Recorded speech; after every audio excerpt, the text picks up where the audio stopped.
We are more than just a church. We are a family who deeply cares for each other, a family who puts Jesus at the center, a family who is united by God's perfect love. Together, we serve one purpose. Together, we do the vision. And together, we strive hard to reach our goal. We believe that life is better when shared, and that is why we do life together. Raining Light Family is composed of many groups full of life, where we experience life full of excitement and significance. We believe that together we can do more, we can achieve more, and we can be more. We are here to transform this nation. We are unified to make a great impact. We exist to make a great difference, not just where we are, but in many places around the country, and even around the world. Our leaders, Pastor Lito Peren, our spiritual father, with his wife, Pastora Tess Peren, our spiritual mother, they are being used by the Lord to help other churches to be equipped and strengthened in doing Jesus' mission. We are on the same boat.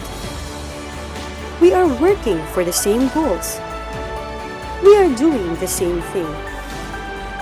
We will continue to reign, and we will continue to shine the light of life. We are the reigning light.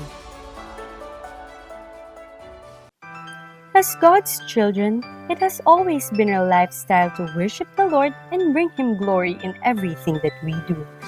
We always give our best to God because we know that we cannot outgive Him.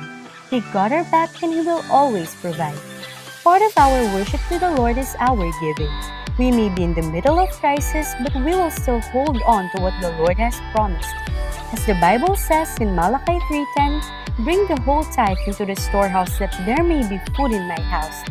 Test me in this, says the Lord Almighty, and see if I will not throw open the floodgates of heaven and pour out so much blessing that there will not be room enough to store it."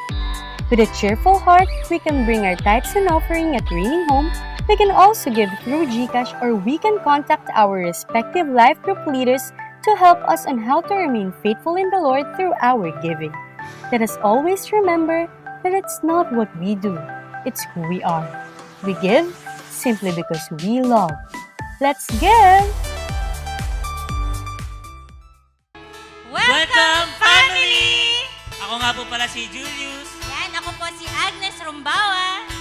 At excited kami ngayon to welcome kayo sa ating worship celebration. Ayan. Kaya po, before that, family, itag na po ninyo ang inyong mga co-leaders, ang inyong mga disciples, at yung mga invite natin. At syempre, huwag mo na rin kalimutang i-share ang ating live. Just click the share at also isend mo na rin sa mga messenger ng mga taong malapit sa iyong puso. Ayan, because si Tart, it's always a privilege to be part of the ministry. And privilege din po na maging part tayo ng life transformation and family transformation ng mga mahal natin. And also, as a privilege din na makapag-offer tayo kay Lord. At pwede mong i-click ang share button at also pwede ka rin mag-send ng stars sa ating live streaming. Ayan. At also pwede mo rin i-send ang ating tithes and offering sa ating GCash at ating transfer. Ayan. So family, kung ready na kayo, we are very excited. Let's come and worship God. Let's go! Let's go!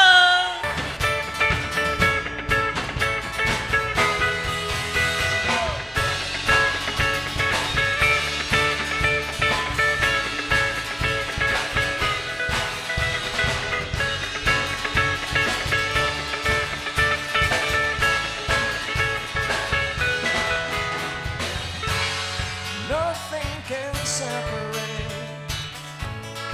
Even if I run away, your love never fails. Amen.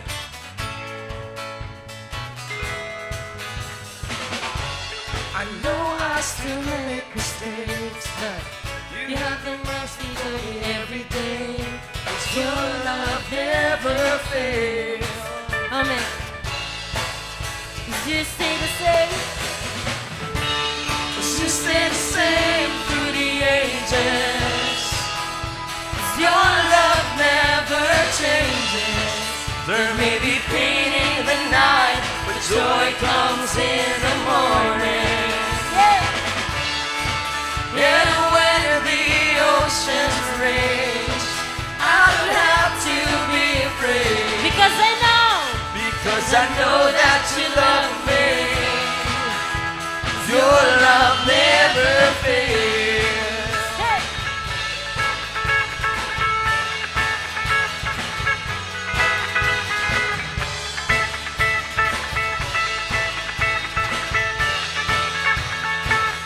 mine is strong.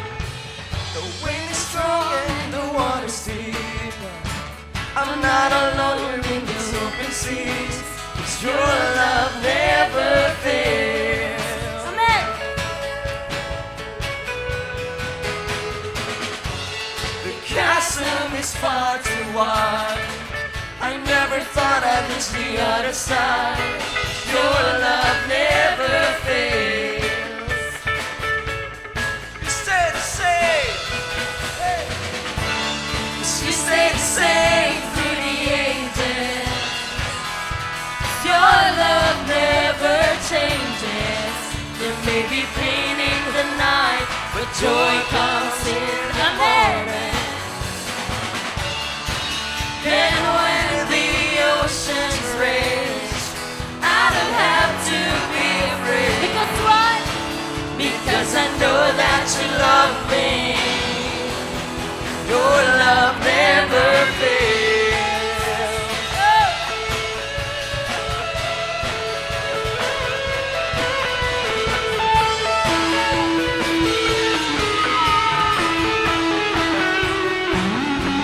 Cause you make all things work together for my good. Come on, just declare that.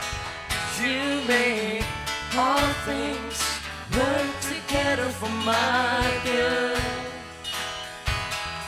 You make all things work together for my good. You make all things work together for my good. You make all things. You make all things work together for my good. Yeah. 'Cause you make all things work together for my good. You stay the same. Yeah. You stay the same through the ages. Your love never changes. There may be pain in the night, but joy comes in the morning. And when the oceans rage, I don't have to be afraid. Because I know that you love me. Your love never fails. Your love never fails. Your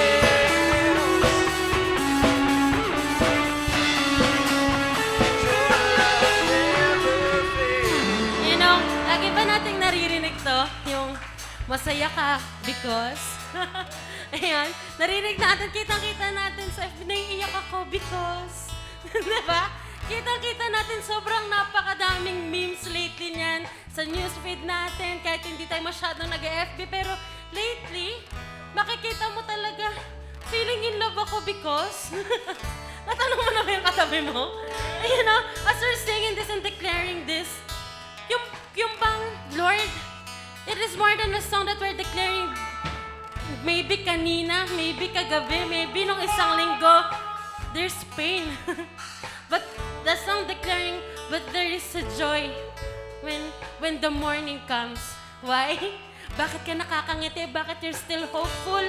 Bakit you're still holding on to His promises? Because I know He loved me. Because I know my God is for me. Yeah, as we declare it, Hindi lang basta nababasa natin sa memes, but nararanasan natin. Because my God is for me. And if He is with me, who can be against me? No one. Ano ba sabi mo sa katabi mo? No one!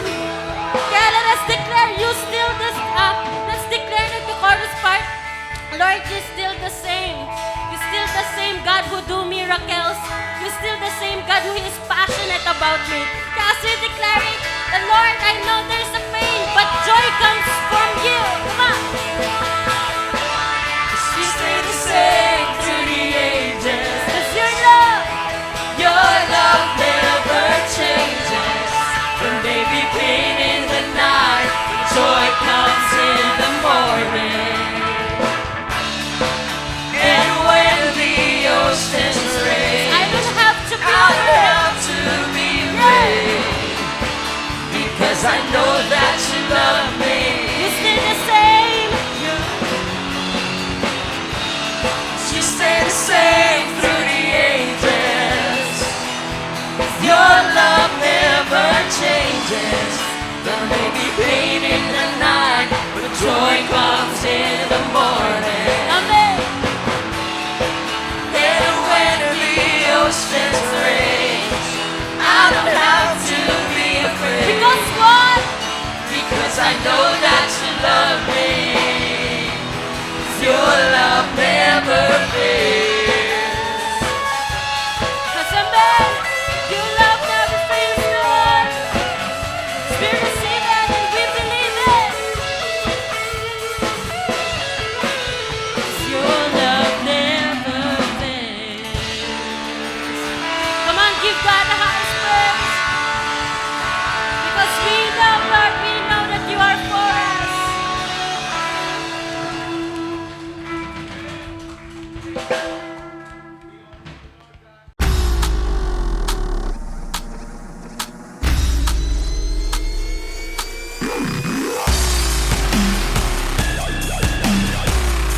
Yung pag-ibig po ng Diyos, makapangyarihan yan para magbago ka.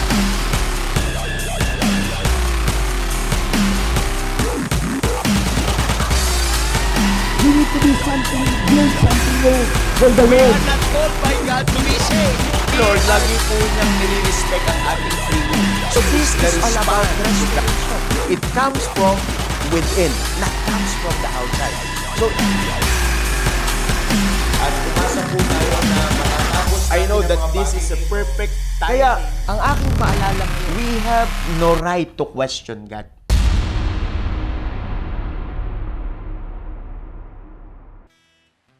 Ang Panginoon nagtatanong kung mahal mo ako. At ang Panginoon din nagtatanong, gaano mo ako kamahal? Because God is a God of relationship. So kung mahal mo ang Panginoon, gaano mo kamahal ang Panginoon, ang buhay mo nasa Kanya lang. So it is our life with God. So life with God. Mahalaga po na ang buhay natin nasa Panginoon lamang. And your life with God is very important to Him. Sapagkat lahat ng bagay na dinadaanan mo sa buhay, kasama mo siya. Hindi ka niya iiwanan, hindi ka niya pababayaan. Kaya, life with God is very crucial. And it is not just emotion, but it is a commitment. Maraming mga tao pagka po nagkakaroon ng problema, kapag po may pinagdadaanan sa buhay, o ang iba naman, kapag masaya ang buhay, nakakalimutan ang kanyang relationship kay Lord. Yung kanyang commitment kay Lord, yung kanyang covenant kay Lord. Pag ang buhay natin, pagka minsan, ay hindi ang Diyos. Lagi nating iniisip na hindi, mauunawaan naman ako ng Diyos. Hindi naman ako nakakalimot. So those are just statements of religious people. Pero kapag ka ikaw ay nai-inlove, kapag ka ikaw ay in love, mga kasama, you are unstoppable. Hindi ka nag-e-excuse kundi gumagawa ka ng paraan. Kasi nagmamahal ka. At yung pagmamahal na yan ay commitment. Regardless of my condition, regardless of my situations in life, hahawiin ko ang lahat ng iyon kasi ikaw ang aking buhay. Kaya ako nabubuhay gawa mo. Sino po yung masayang-masaya ka ngayon? Kaya ka nabubuhay gawa ng Diyos. Kasi mahal ka niya. Hindi ka nabubuhay para mag-aral. Hindi ka nabubuhay para makipagrelasyon, para magbuo ng pamilya. Hindi ka nabubuhay para lang dyan. Nabubuhay ka para sa Diyos. Pero bonuses na lang yung pag-aaral. Bonuses na lang yung family. Bonuses na lang yung trabaho. Yan pinagkatiwala sa iyo ng Panginoon. Pero hindi yan ang hadlang para mapalayo ka sa Kanya. Sino dito yung nagmamahal sa Diyos? Yung hindi lang sa nguso, kundi sa buhay. Marami pong taong ganun eh. Mahal ang Panginoon. Mahal mo ang Panginoon? Oo. Nasa bibig lang. Nasa ulo lang kasi tumatango. Pero kapag pinag-usapan na yung commitment, kapag pinag-usapan na yung covenant, kapag pinag-usapan na yung relationship, mga kasama, maraming mga taksil. So, you need to live a life with God. So, it is life with God. So, merong mga bagay sa buhay natin na dapat nating maintindihan yung pag-ibig ng Diyos na yan. Last Sunday, meron pong ipinahayag ang Diyos patungkol sa kanyang pag-ibig. Ang pag-ibig ay hindi puso. Ang pag-ibig po ay krus ng Panginoon. Kaya po, sinabi niya na namatay siya para sa atin. While we are still sinners, Christ died for us. Namatay si Kristo para sa iyo nung makasalanan ka pa. Mga kasama, may ultimate purpose si Lord sa life mo. Come on, sino dito yung masayang-masaya? May layunin siya sa buhay mo. So wala kang dapat ikalungkot, wala kang dapat ikatakot. Kasi makasalanan ka pa, namatay na si Kristo para sa atin. Kasi merong lugar na paglalagyan sa'yo. You have a certain place. On this planet Earth, meron kang pamilya biologically, meron ka ring family spiritually. Look at the verse in Matthew chapter 16, verse 18. And I say to you that you are Peter, and on this rock I will build my church. And the gates of Hades, it is the place of death, will not overpower it by preventing the resurrection of the Christ. Mga kasama, binasa ko po Amplified Version. Kaya po namatay si Kristo hindi para mamatay. Kaya po namatay si Kristo para i-display ang kapangyarihan ng Diyos that there is life after death. Come on! Sino po dito ang ibig niyong maintindihan ng mga bagay na ito? Papaanong namatay si Kristo?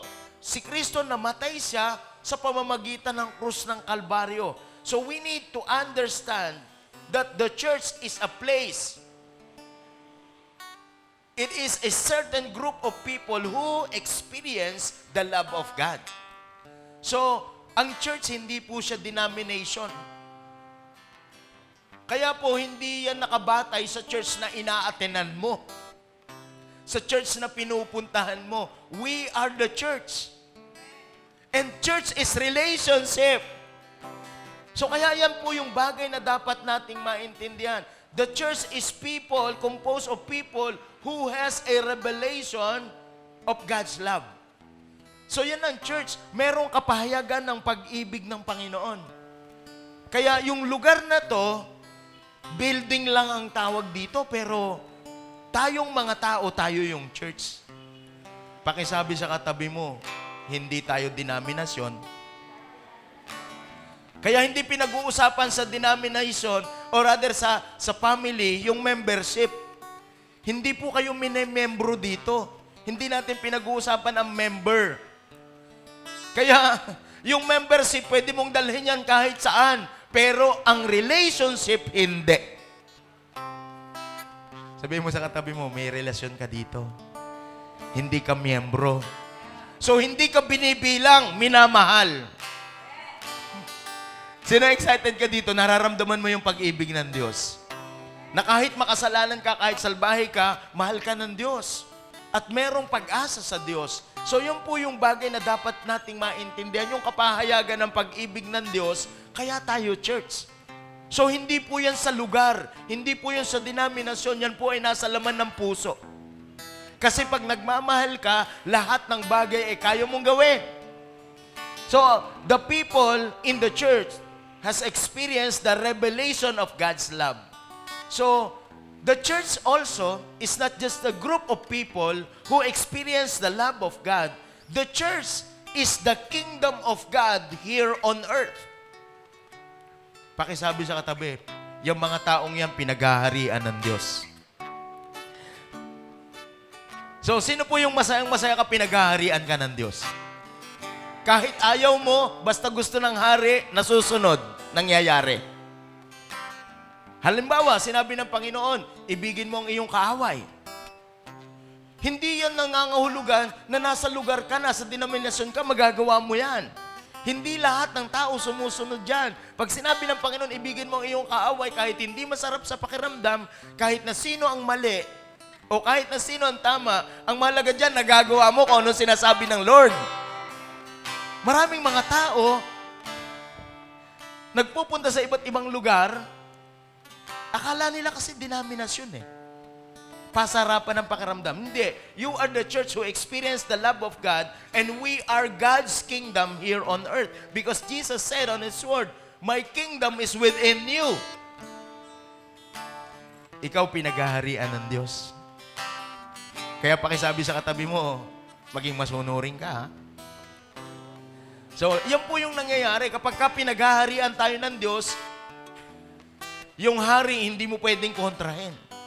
Yung hari, dapat palagi po nating nasusunod. So, the church is all about the kingdom of God here on earth. And the most powerful king on earth is none other than the King Jesus, who is the King of kings and the Lord of lords, who ruled my life.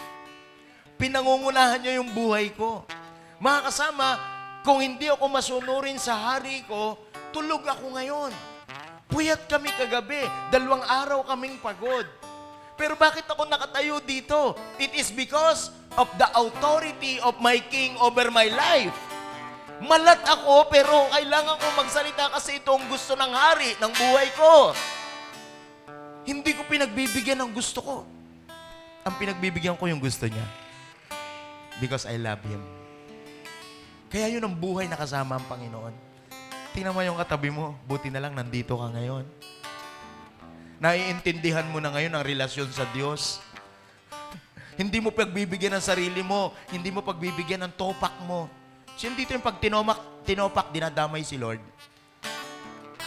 May problema ako. Oy, ano ngayon kung may problema ka? Hindi mo na ako magsa-cell group. Kaya ako muna matapos yan. Imagine mo, may topa ka lang, dinamay mo si Lord. Hindi mo na ako magsa-church. Bakit? In love ako ngayon. Puro kayo pahirap sa buhay ko. Hindi po kasi ganun eh. Hindi yung nararamdaman mo, kundi yung gusto ng hari. Come on, sino yung masayang-masaya ka ngayon? Naiintindihan mo ngayon yung life with God. You must know God. You must love God. Because you are just experiencing His love. Kaya mo nagagawa to kasi in love ka. Alam mo ba yung mga in love? Laging nakangiti yan. At saka wala akong nakitang in love na nalalambot. Laging ganado yan, laging masigla yan. Tingnan mo yung katabi mo. At kapag ka ikaw ay in love, kahit na puyat, hindi halata. Kasi in love ka eh. Lagi kang excited. Yung bang kahit yung kamay ninyo, pasmado na magkahawak pa rin kayo. Bakit in love kasi eh? So ang bagay na ito, dapat naiintindihan natin na talagang ang pag-ibig ng Panginoon, dapat naranasan mo at ikaw ngayon nasa kanyang paghahari. You are ruled by His love. You are ruled by His love because He is King. Hindi kanya imamanipulate. Kahit na siya ay makapangyarihan, hindi kanya tatakutin. Hindi yung, sumunod ka sa akin, kundi papatayin kita. Walang ganun si Lord. Nagiget niyo mga kasama. Kaya mga leaders, huwag niyo tatakutin yung mga tao sa loob ng church. Ang mga tao sa loob ng church, hindi takot, mapagmahal. Sino yung masaya-masaya na magmahal siya? Excited siya. Lagi siya nakangiti kahit nakamask. Bakit in love? Lagi siyang excited, lagi siyang mabilis ang kilos. Bakit in love? Meron kaming pinagpipray, meron kaming dinidevelop. Sabi namin sa kanya, eto dapat yung ganito dapat, eto yung lalaki, eto yung babae na dapat pa. Alam niyo, namula po yung babae. Namula. So sa pamumula po niya, maitim siya. Alam mo, pagka in love ka, may nangyayari talaga sa loob mo pagka may nabanggit eh. Pag in love ka, nabanggit siya, namumula siya, nagbablas. Ang kulay po niya kayo manggi. Talagang pag in love ka, pag may narinig ka, may nangyayari sa loob mo. Tinan mo yung katabi mo, may nagbablas ba yan ngayon? Mahal na mahal kayo ni Lord at bagay na bagay kayo ni Lord. So may nangyayari sa loob mo, dapat medyo namumula-mula ka kasi you are in love. At hindi pwedeng aantok-antok ka. Sabi mo, I'm in love. Pwedeng ganon. So, kasi pinaghaharian ka ng pag-ibig ng Diyos, yun ang importante na naintindihan natin. Na hindi ka pinaghaharian ng takot, hindi ka pinaghaharian ng lungkot, pinaghaharian ka ng pag-ibig. Come on! Pwede bang pakimine? Sa'yo yan! So, walang karapatan ng takot, walang karapatan ng lungkot, ang pag-ibig lang ang maghahari sa'yo. Kaya mga kasama, anumang sitwasyon sa mundong ito, hindi tayo dapat natatakot because the kingdom of God is the people who experience God's love. So, yan ang church. At meron tayong powerful king and yet loving. Hindi ka niya tatakutin. Kaya ka sumusunod sa Panginoon kasi hindi dahilan sa takot ka. Sumusunod ka sa Panginoon kasi nagmamahal ka. Sino excited na nagmamahal tayo? So, the kingdom of God is the church. Kaya nag-build siya, ibinibuild ka niya, binubuo ka niya, inaayos ka niya, dinidevelop ka niya because He loves you. No, sino dito yung mahal na mahal mo ang Panginoon ngayon? Panginoon, salamat, inaayos mo buhay ko. Oh. Yung sa atin kasi tayong mga tao, ang inaayos natin buhok. Ayos na ayos ang buhok, pero magulong-magulo ang buhay. Yung iba naman, puro kilay, naayos yung kilay. Ayos na ayos ang kilay, pantay na pantay ang kilay, pero magulo ang buhay.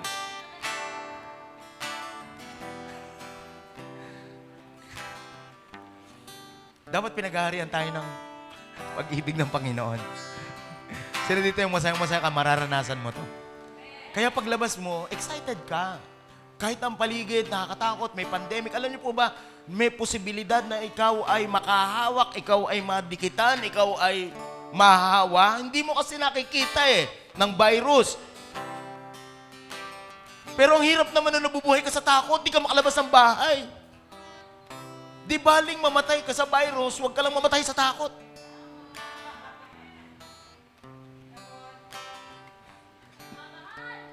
Bakit ka lumalabas? Bakit mo ginagawa mga bagay? Hindi para maglibang kasi nagmamahal.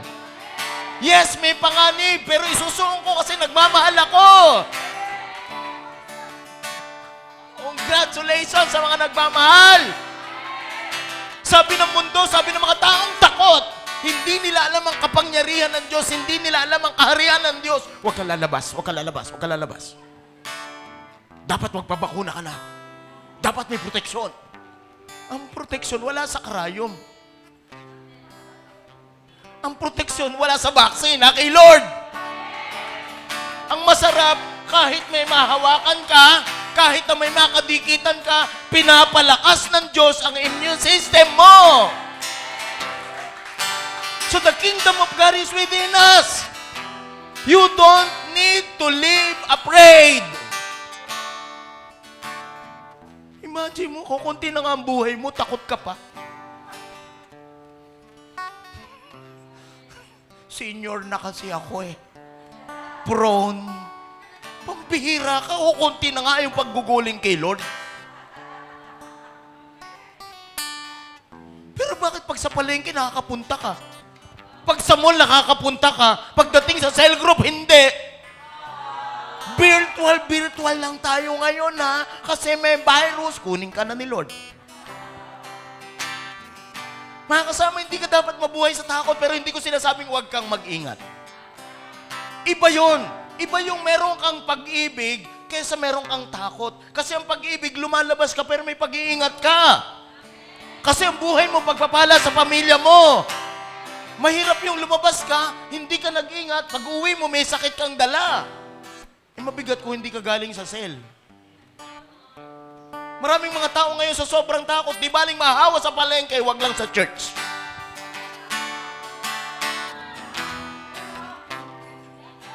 Come on!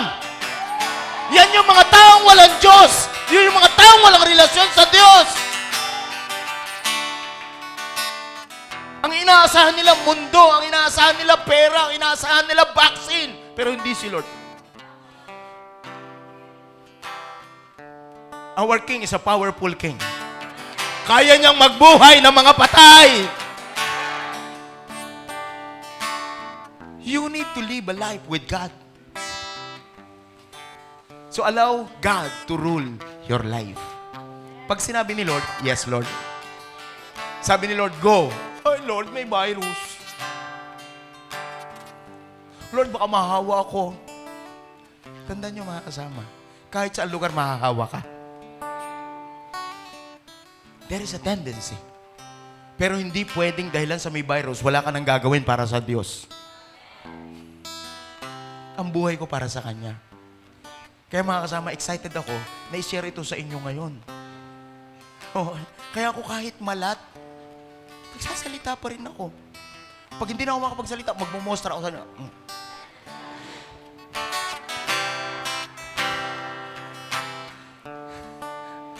Ang mensahe kasi, nakikita sa buhay, hindi sa salita.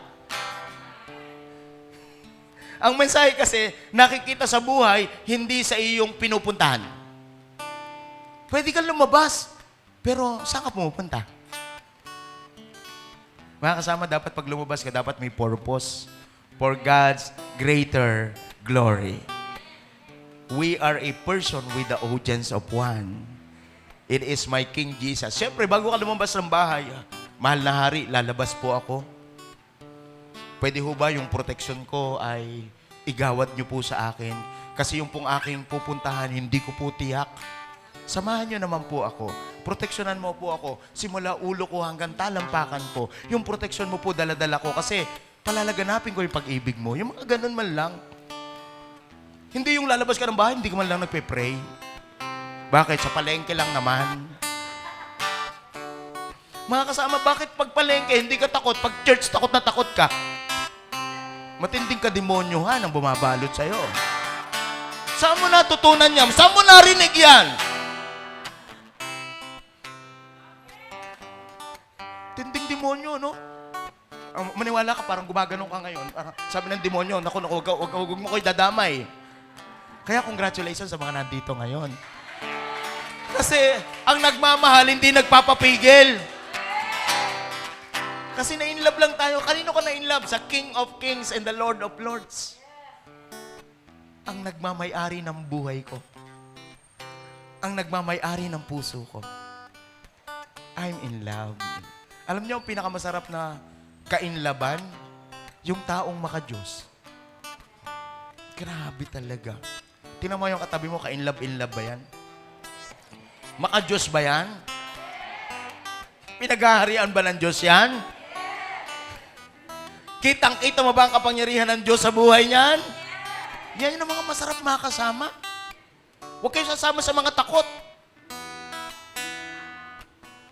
Sasama sa mga takot. Sumama kayo sa matatapang. Kasi pag takot kayo, ang kasama nyo takot, maniwala kayo. Hindi kayo mag-i-enjoy. At alam nyo, pag in love kayo, kahit nakakatakot, nakaka-enjoy. Kasi in love ka eh. Gusto mo yung ginagawa mo eh. Mahal mo kung ano yung ginagawa mo eh. Kaya talaga mahalaga talaga na naiintindihan mo yung powerful King. Kahit siya walang panturok, pero may protection. Dapat tinurukan tayo ng kanyang pag-ibig, naranasan natin yun.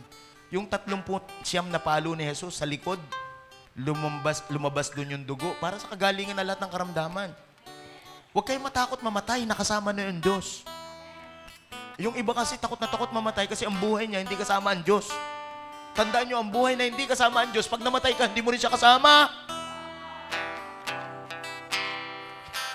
Hindi ka pwedeng dayain, hindi ka pwedeng lokohin ng demonyo, hindi pwedeng hindi mo kasama si Jesus nung nabubuhay ka, tapos pag namatay mo, kasama mo si Jesus, ano yun?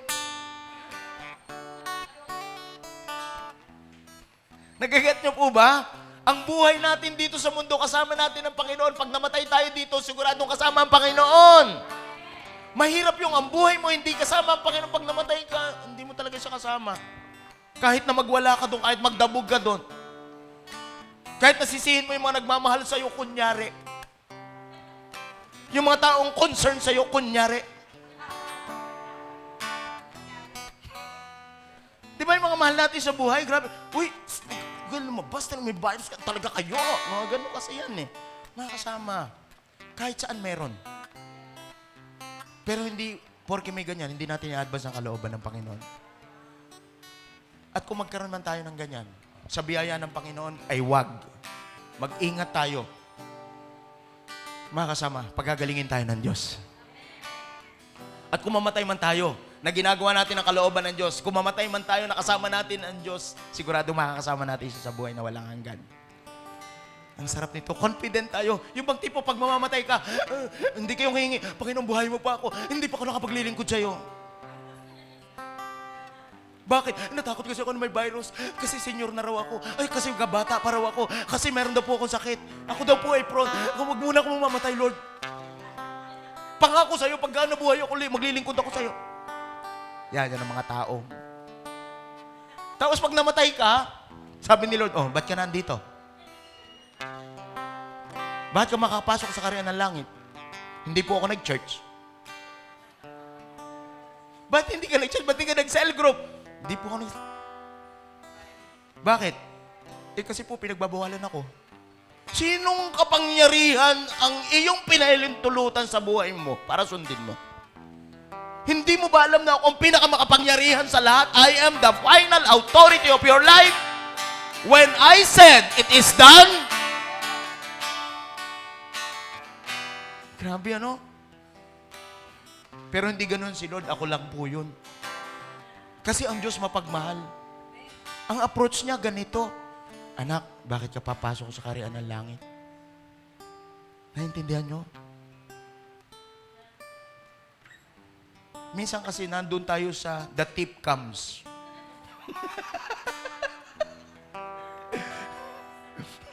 Nandun tayo sa tip comes. Pero nalimutan natin yung sabi ni Jesus, I have come. Sino excited sa kaharian ng Diyos? Minsan tayo takot sa magnanakaw eh. Kay Satanas, pero kay Lord di ka takot. Grabe ka. No, grabe si Satanas talaga. Grabe ang demonyo talaga. Grabe ang masasabi. Hindi mo nakikita yung pagiging grabe ni Lord. Lahat ng tuhod, luluhod, maging si Satanas. Ang problema lang, hindi mo kilala yung kanyang kapangyarihan. Kasi hindi ka exposed doon sa pag-ibig ng Diyos. Sabi niya, anak, bakit ka papasok sa langit? Hindi mo pwede sabihin, nag-church po ako, pakonti-konti. Tapos po, nagsa-cell group din po ako, pakonti-konti. Bakit ganun? Takot po ako eh. Sabi ng Panginoon sa akin, sino ang nagbigay sa iyo ng takot? Yung pong nagbawal sa akin. Sino ang nagbawal sa iyo? Yung pong mga concern sa akin. Sino yung mga concern sa iyo? Yung pong mga nagmamahal sa akin. Sino yung mga nagmamahal sa iyo? Mga kamag-anak ko po. Yan ang mga kamag-anak na yan, di ba? Yung anak, asawa. Ako po talaga, every time nakasama ko si Tess, yan po kasi ako lagi may alkohol. Lagi ko siya kasing bumabahay. Lagi may love, halika dito. Pag magbabayad siya, humahawak siya ng pera kasi tagabayad ko yan. Boss, bayad na. Siya po yan. I-sprayan ko po yan. Pinoproteksyonan ko yan. Ine-sprayan ko. Nag-iingat din po. Gusto kong sabihin to sa inyo, mag-ingat kayo na mayroong pag-ibig. Huwag kayong mag-ingat na mayroong takot. So life with God is very important because this is the kingdom of God. So the integral purpose of the church is to advance His kingdom. So the integral purpose of the church, I am the church, you are the church, we are the church. Ang ultimate reason, ang ultimate purpose is to advance God's kingdom. So yun po yung bagay na ito na dapat maging malinaw sa atin. Bakit mo i-advance ang kaharian ng Diyos? Kasi ang kaharian ng Diyos nag-ooperate sa pag-ibig. Nag-ooperate ang kingdom, the kingdom of God operates in love. Ang mundong ito, loveless. Ang mundong ito, hopeless. Kaya ang kaharian ng Diyos dapat maghari dito para punong-puno ng pag-ibig. Tingnan mo yung katabi mo, life with God. So the ultimate purpose is to advance the kingdom of God. And what is that? The influence of the kingdom is love. Sino dito ang gusto nyo ang pag-ibig, paghariin natin sa pamilya natin?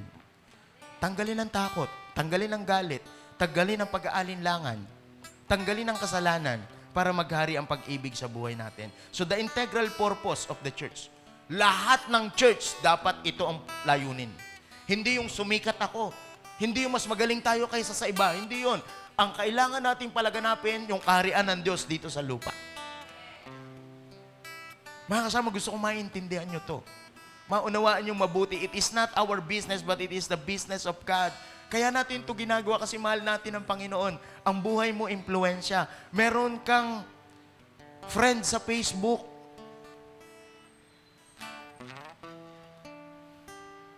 Sharean mo ng pag-ibig ng Diyos. Meron kang friend sa Facebook. Ang dami-dami mong friends. Meron ka pang in-unfriend. May binlock ka pa. Mga kasama, share love. Expand God's kingdom. Amen. Sino po dito yung babahagi na natin ng pag-ibig ng Diyos? So, kaya tayong lahat na nandito ngayon, nakaranas lang tayo ng pag-ibig ng Diyos. So, tayo ngayon, na kumuha, nagkaranas ng pag-ibig ng Diyos, ishare lang din natin ito sa iba. The integral purpose of the church is not just to grow, but to conquer. Maraming mga churches ngayon, maraming mga Christian ngayon, ang gusto nila lumago, ang gusto nila dumami. No, hindi po yun. Ang kailangan natin, pagbabago. Tingnan mo yung katabi mo, kailangan magbago. Kasi dapat sakop ka ng kaharian ng Diyos. Pag sakop ka ng kaharian ng Diyos, lumalaganap ang kaharian ng Diyos, tandaan nyo to mga kasama, nawawala ang kasamaan sa buhay mo. Nawawala ang kasamaan at impluensya ng kasamaan sa pamilya mo. So the integral purpose of the church is to advance the kingdom. And the incarnational strategy is to win people back to God. So ano yung incarnational? Yung pong karnal, yung laman, yung physical. So it means to say, the physical activity of the church is to win back people to God. I-win back natin ang mga tao sa Panginoon. So that is the incarnational strategy. Kaya ikaw ngayon magiging likable, magiging lovable, magiging friendly ka. Magbabawas ka ng kaaway, magdadagdag ka ng kaibigan. Mahirap yung anak ka ni Lord, tapos tagakaharian ka, tapos kasamaan ang pinapalaganap mo. Huwag ganon. Dapat yung kabanalan ng Diyos, yung katuwiran ng Diyos na siyang nasa sa atin. So kahit saan tayo pumunta, kahit saan natin itungtong ang paan natin, ano man ang bagay na ginagawa natin, nagwo-walking man tayo, kumakain man tayo, nag-e-exercise man tayo, nagtatrabaho man tayo, nag-aaral man tayo, ano man yung daily activity mo, see to it that your life influence other people back to God. Kahapon, nag-walking po kami. Wala po akong bike. Nag-walking po kami. Nasa buso-buso kami. Nag-walking kami for 1.5 hours. Yung pong mahigit na, kulang-kulang 30 hektarya, nung buso-buso nilakad namin yun. Pero habang naglalakad kami, kasama ko po yung mag-asawa, kasama namin mag-asawa, yung mag-asawang pastor, ang pinag-uusapan namin, paano makakatulong sa ibang tao, paano babaguhin ang buhay. Wala kami ibang pinag-uusapan kundi mag-ayos ng buhay, mag-ayos ng pamilya, mag-ayos ng mga tao. Yun ang pinag-uusapan namin lagi at masaya kami. Kaya yung activity ng katawan natin, activity na yung physical activity natin, see to it that we win back people to God. So intentional tayo dito. Hindi tayo nagpapa-cute, hindi tayo nagpapa-pogi, hindi tayo nagpapa-impress. Mga kasama, maraming mga tao kasi pa-impress. Yung feeling magaling, feeling pogi, feeling maganda. Yung feeling lang. Mga kasama, dapat totoo ka. Ang totoo, kahit saan pumunta, totoo yan. Meron kaming kino-coach ng mga pulis. At yung isang pulis, naging maayos yung pamilya, pinapunta niya dito. Galing siya sa Mindanao, pinapunta niya dito yung asawa niya. At magkasama na sila ngayon ng pamilya niya. Tapos, yung kino-coach namin na CEO, lumipat na po sa Los Baños, Laguna. Yung pong pulis na yon, nung iniwan niya dito, nagtayo po ng restaurant. Diyan sa may Antipolo. Dinalaw namin, noong nakaraan, sabi nung kasama kong pastor, sabi ni Pastor Louie, Pastor, dito na tayo kumain. Ito yung kino-coach nating pulis. Alam nyo, pagdating po namin doon, excited po yung pulis, taga Mindanao po yung pulis na yon. At pinakalala kami doon sa asawa niya. Pagkatapos naghain kami, kumain. Tapos nagkukwentuhan kami about nation transformation. Yung buhay na binabago, hindi pinag-uusapan ng reliyon. Ang pinag-uusapan yung pag-ibig ng Diyos. Ang pinag-uusapan yung magandang kinabukasan ng bansang Pilipinas. Pagiging maayos ng mga Pilipino. Yun lagi ang pinag-uusapan. Kausap namin, pulis. Alam niyo, tuwan-tuwa po siya. Sabi ko sa kanya, sabi ko doon sa kino-coach kong pastor, Pastor, lumalaki yung restaurant, maraming mga tao, ang empleyado niyan, maganda lagi mo silang pinagpe-pray. Alam mo, nung umalis yung pulis, pagkatapos bumalik, sabi niya, Sir, maganda, no? Bago kayo magsimula, anong araw yung pwede mong ibigay sa akin? Ipagpe-pray lang natin itong mga taong ito. At pwede na sila uling magtrabaho. Anong araw ang pwede mo ibigay sa akin? Binigay po, Monday. At gagawin niya yon weekly. Tutulungan natin ang mga tao para bumalik sa Panginoon. Tuturuan natin silang mangarap, tuturuan natin silang magkaroon pag-asa. Hindi po tayo religion. Ang lahat ng bagay na natin gagawin para sa expansion ng God's kingdom. Alam niyo, na-bless yung pulis. Sabi niya, Pastor, sige po. Tuwan-tuwa yung pulis. At sabi niya, kailan ho kayo uli dadalaw sa kampo? Pag alis namin, mga kasama, nagbabayad na, ang sabi ng pulis, hindi, wag na po. Sagot ko na po yun, libre ko po yan sa inyo. Mga kasama, sige, bigyan natin ng the best clap si Lord. Tanong ko sa inyo, bakit kayo pumalakpak? Dahil lang ba sa libre? Dahil sa kabutihan ng Diyos, ganon mag-operate ang kingdom ni Lord. Gagawa ka ng maganda, babalik sa'yo maganda. Ang Diyos naluluwalhati. Eh yung iba kasi ayaw gumawa ng maganda, pero gusto niya may magandang mangyari sa buhay niya. Tingnan mo yung katabi mo, may nagawa ka na ba? Kaya mga kasama, kung wala kang gagawing maganda, isa lang ang sigurado, kapanalig ka pa rin ang gumagawa ng masama. Mabuti pa yung mga gumagawa ng masama, halatang halata. Samantalang ikaw, kapanalig nila, hindi halata. Ang tawag dyan sa krimen, accomplice. Look out. Tinitingnan mo lang ang masama, pero hindi ka gumagawa ng tama. Come on. Sino dito yung ipamumuhay natin ng Diyos? Come on. So, lahat ng bagay na gagawin mo maganda, yung kaharian ng Diyos, yung mamamayan sa kaharian, nakakaranas sila ng blessing from the Lord.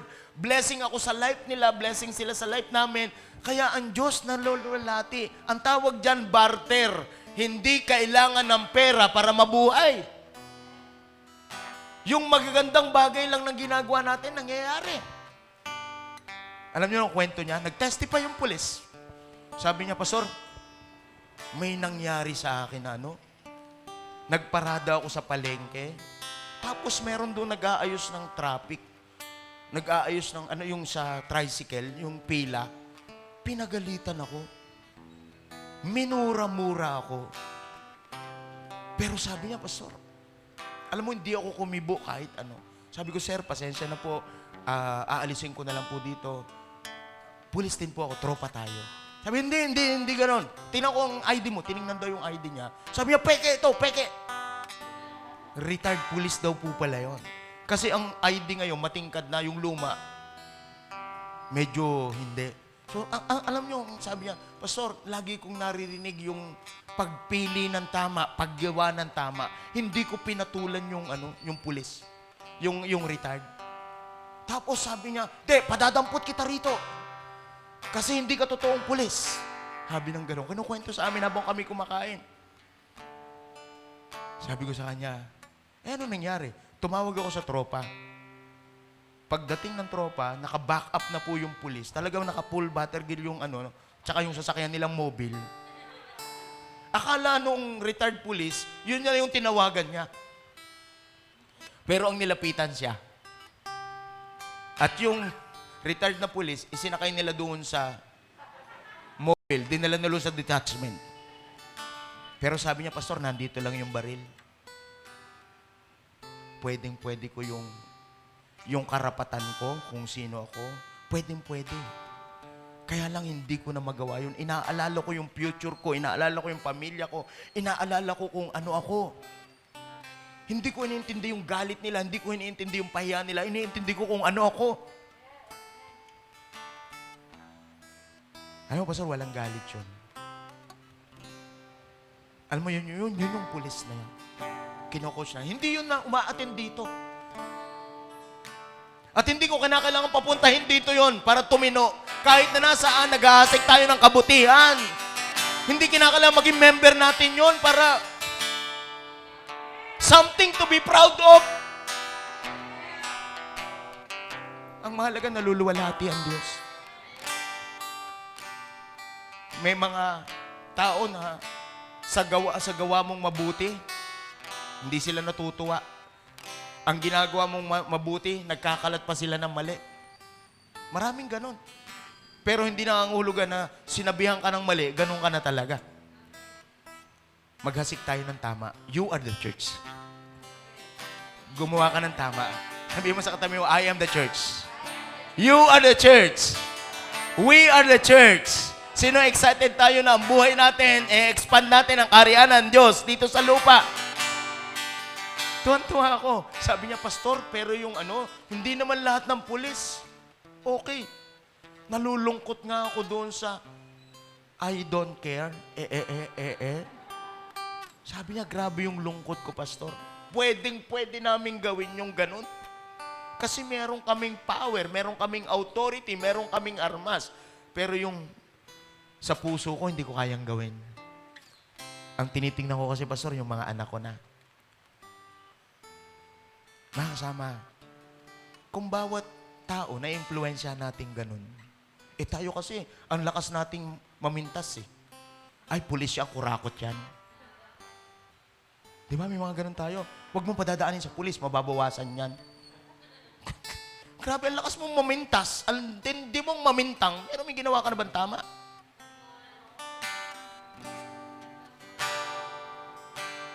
Kung wala kang ginagawang tama, wala kang karapatang mamunan ng mali. Come on! Nagiget nyo mga kasama, sino mag-expand ang kingdom ni Lord dito sa lupa? That's life with God. And you are unstoppable. You are limitless. Your life is no more boundaries. Yung pong kanilang commanding officer dito, nilipat po na Los Baños. At bago siya umalis, pinapunta kami. Nag-firing kami. Yung pong pinost ko na nakapayat. In-invite po kami doon. Lumipat po siya ng Los Baños. Nagpasalamat po sa buhay natin. Kaya may pupuntahan kami sa Los Baños, hindi para mag-hot spring lang, pero mag-hot spring kami. Pupuntahan namin siya doon. Doon na siya ngayon nakadestino. Lifelong relationship. Sa relasyon, hindi yung kung anong makukuha mo, kundi kung anong ibibigay mo. Tayo kasi, grabe, napakamakasarili mo eh. Anong mapapala ko dyan? Naglo-load na nga ako eh. Ayaw pa mag-reply. Grabe ang... So, therefore, I conclude, pang-imperno siya. Mga kasama, may malasakit man lang. Nagiget niyo po ba mga... Ikaw kasi pinagmalasakitan lang din. Ikaw din naman dati hindi mabait eh. Wala rin naman kwenta ang buhay mo eh. Nagkakwenta ka lang, uy. Kasi may nagtyaga sa'yo. Tapos ikaw alam mo kung sino ka ng feeling okay. Mga kasama, life with God is very crucial. Hindi po yan sa pakiramdam, hindi yan sa nasa isipan, hindi yan sa pag-upo, paglabas natin. Sino excited? Lalabas tayo. That's life with God. So, the life with God is me. Because I am the church. The life with God, the very integral purpose of my life is to advance His kingdom. And the physical activity of my life is to win people back to God. Yan po ang buhay na meron tayo. That's life with God. Sino po yung masayang-masaya ka ang buhay mo kasama ang Panginoon? So, ang church, kahit saan ka pumunta, you are representing the reigning light. And the reigning light is the kingdom of God. And every activity na gagawin mo, manliligaw ka. Sino dito single na lalaki? Maliligaw. Naliligaw ka ba, bro? Papanhik ka ba? Siguraduhin mo na padala ka ng Diyos sa kanyang buhay. Sa mga babae na nandito, talagang siguraduhin mo na ang lalaking iibig sa'yo, pinaghaharian ng Diyos. Ang sarap kasi na ang lalaki maka-Diyos, ang babae maka-Diyos. Pag nag-anak kayo, double portion na maka-Diyos. Ang mahirap kasi yung ikaw maka-Diyos, mapapangasawa ka maka-demonyo. Ang anak nyo mistiso, minsan salbahe, minsan mabait. Half-half, crossbreed. Sino dito ang gusto nyo maging puro kang taga-kaharian ng Diyos? So, see to it mo that your life, everything that you do, and every activity of your life, see to it and i-advance mo yung kingdom ng Lord. Mga kasama, kumakain ka, naliligo ka para sa kaharian ng Diyos. No, ang hirap naman ng anak ka ng Diyos, tapos ang amoy mo pang impyerno. Dapat mabango ka rin. Tawa ng tawa si kapatid, ano? Imagine mo, anak ka ng Diyos, tapos ang amoy mo, iba. Bakit? Malamig kasi, pastor. Pwede ring maligo kahit malamig. Para-paraan. Pwedeng mag-init ng tubig. Sino po yung ipapractice natin ang pamumuhay? Kaya mo nagagawa yan kasi nagmamahal ka. Mahal mo ang Diyos, mahal natin ang kapwa natin. Mahal natin ang bansang Pilipinas. So that's church is all about the kingdom of God. And the kingdom of God operates in love. Even though merong power, may authority, pero ang lahat ng bagay na yon, pag-ibig. At ang kaharian ng Diyos, pinaghaharian ka, ikaw at ako. So, ang ultimate purpose of your life, because you are the church, is to expand God's kingdom. Kahit saan ka pumunta, expand mo yung kingdom ni Lord. Because you are an ambassador of Christ. Ikaw ay representante ng pag-ibig. Representante ng pag-asa. Representante ng kagalakan. Kaya kahit na saan ka pumunta, pag pumunta ka doon, lahat sila galit. Pag pumunta ka doon, napapayapa. Bakit? You are God's representative. Lahat sila takot. Pag pumunta ka doon, tumatapang. Bakit? God's representative ka eh. Lahat sila malungkot. Pag dumating ka doon, sila sumasaya. Bakit? Representante ka ng Diyos eh. Lahat sila isinumpa, pero pag dumating ka doon, ang buhay nila magiging pagpapala kasi naandoon ka na. Sino dito yung iuwi mo yung impluensya ng kaharian? Sa pamilya mo. Yes, may mga pasaway. Yes, may panganib. Yes, may mga nakakatakot, pero hindi yan ang buhay ko. Because I am the church. Jesus ruled my life. And my physical activity, I always help people back to God. Because I am advancing God's kingdom. So tandaan nyo itong tatlong bagay na ito. You are the church.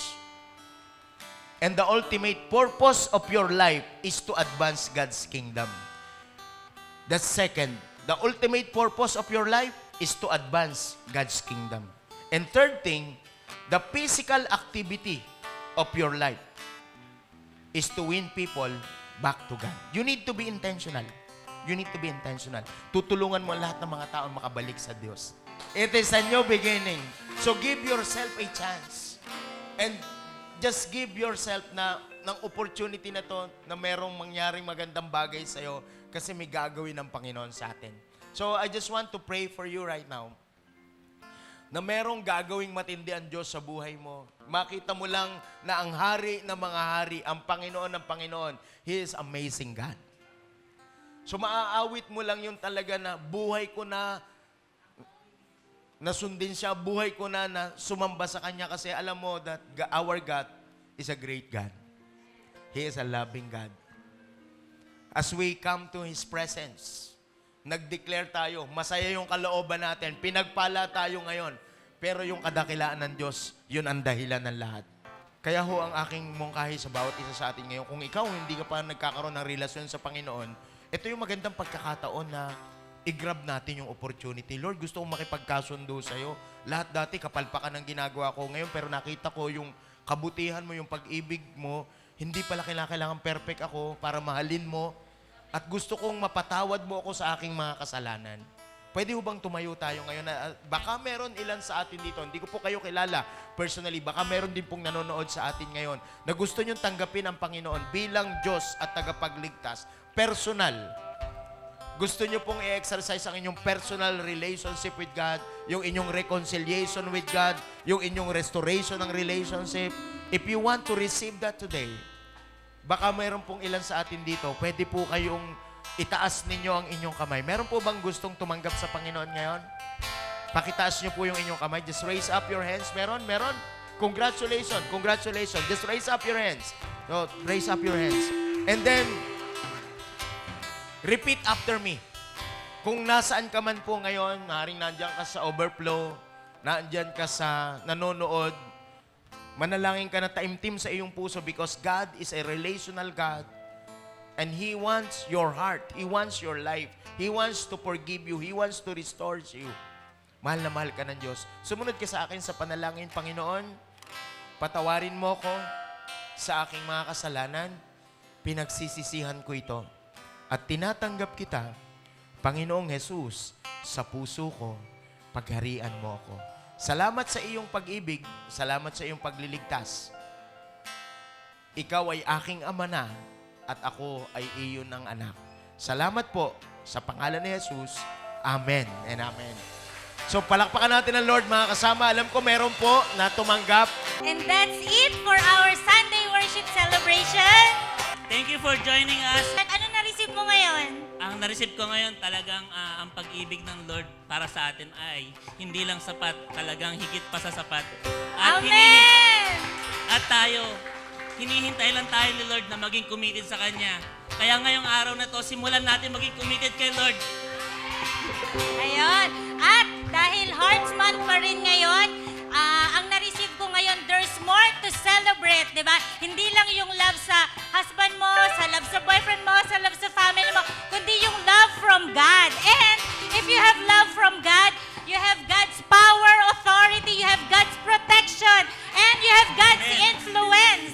Right? At sobra tayong excited dahil na-bless tayo ngayon, naka-receive tayo ngayon si Tort. Dapat excited din tayo na i-share lahat ito sa ating family, sa mga ka-cell group natin, di ba? At sa mga tumanggap ngayong araw na ito, we would like to congratulate you. Dahil isa to sa talagang magandang decision na ginawa mo sa iyong buhay. At ganoon din kami. Talagang malaking pagbabago nung tinanggap namin si Lord sa aming buhay. Ayan. At kung isa ka sa tumanggap ngayon kay Jesus bilang iyong Panginoon, mag-comment kayo. I-comment nyo lang po yung name ninyo or i-PM ninyo yung nag-invite sa inyo para we can recognize you and we will help you to start up your new life with God. So that's it for today. And see you next week. And that's it for our Sunday celebration. We hope that you get empowered and strengthened by God's Word. We hope that you learned a lot. If you enjoyed watching this video, then hit the like and share button to spread hope and encouragement online. Follow us on our Facebook page and other social media accounts. Also subscribe and hit the notification bell on our YouTube channel to stay updated. We'd love to hear from you and to connect with you so we can pray for you. Feel free to message us and send us your prayer request and the topic that you want to talk about. See you again next Sunday. Make sure to invite your family and friends. Worshiping the Lord will always be our lifestyle. We may be apart in distance, but we are one in advancing God's kingdom.